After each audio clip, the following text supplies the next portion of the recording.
Welcome to Luca is a Billionaire, where the only thing I invest in is your answers. You'll start by making sure the credentials and connections are ready. Sign into the same Apple ID on the iPad and phone.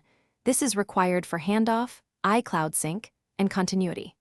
Once done, enable Wi-Fi and Bluetooth on both devices and place them on the same network when possible to reduce pairing errors.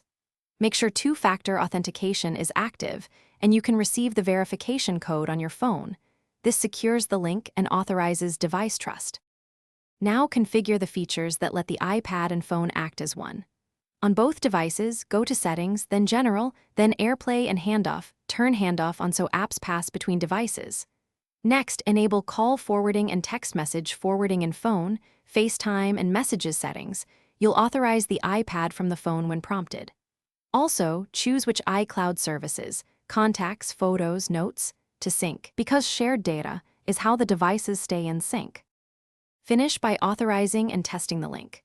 When prompted on your phone, accept the trust request for the iPad. This completes pairing. Test by placing a call or sending an iMessage from the iPad and try handoff.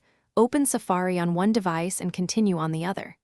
If something fails, restart both devices, sign out and back into your Apple ID, and reset network settings as a last step. That typically resolves lingering continuity or authentication problems. Thanks for watching and please subscribe. It's the best investment you'll ever make.